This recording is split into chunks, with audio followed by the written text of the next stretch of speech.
Page 25, line 1, last to Rivas, first to Paul. Paul Rivas, known by some as Rocket or Pablo, is facing murder and multiple assault charges after a hit-and-run spree that left one woman dead and 9 others injured. The 64-year-old Oregon City man appeared in Multnomah County Court Wednesday. Court records indicate Rivas has a prior conviction for voyeurism too, a misdemeanor out of Clark County, Washington in March 2019, but no other serious criminal history. The jail records suggest Rivas has a history of mental health issues, including anxiety and depression, telling jail staff, "I was diagnosed when I was in the Secret Service."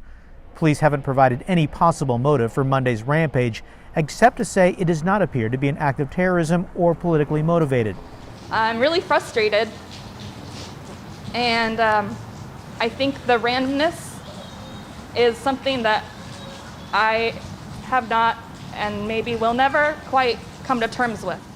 On Tuesday night, dozens of people gathered in Southeast Portland to remember 77-year-old Jean Gerich. I can't make any sense of it at all. Yep. The Portland woman is a mother of 2, a grandmother to 5, and a cancer survivor who loved the outdoors. She's athletic, she was adventuresome, she was a free spirit, she was kind. She traveled anywhere she wanted on her own. You know, she was so adventuresome. Gerich was killed and 9 others injured in a mile-long string of hit-and-runs through Southeast Portland streets and sidewalks. Cell phone video shows the moment bystanders cornered the suspect, Paul Rivas, and flagged down officers who made the arrest. Newly released court documents suggest that Rivas gave a lengthy and conflicting interview to detectives after his arrest.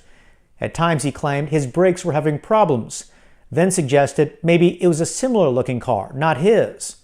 Rivas is pleading not guilty. He'll remain behind bars with no bail. Kyle Aboshi, KGW News.